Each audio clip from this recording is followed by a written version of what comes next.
Boa tarde a todos aí, familiares, profissionais de segurança em geral. Tá? Eu tô junto com vocês. Nós estamos aí, a nossa categoria muito massacrada, muito humilhada com todos esses baixos salários. Isso é para todos. E eu penso da seguinte forma, eu fui muito, assim, como é que se diz, questionado em termos desse negócio de herói, que eu não me considerei dessa forma, eu fiz o que eu achei que eu tinha que fazer.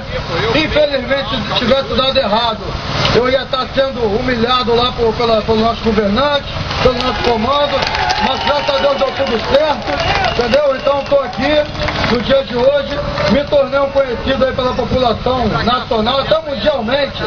Quem tem parente fora, quem conhece alguém fora, até mundialmente aconteceu isso. Então nós estamos juntos, pessoal. Estou junto com vocês, eu tenho uma coisa, no dia 10 eu estou de serviço. E se for deflagrada a greve, a minha viatura não sai do pátio. Ok? Dia 10 eu estou de serviço. Se for deflagrada, a minha viatura não sai do pátio. Certo? Estou junto com vocês. Todos nós aqui, somos soldados. Nós estamos na categoria, como está aqui, a saúde é muito mal paga. Todos nós muito mal pagos. Mas a única categoria que põe em risco a sua vida para salvar as outras somos nós, os profissionais de segurança. Nós botamos a nossa vida em risco para salvar outras vidas. Então nós temos sim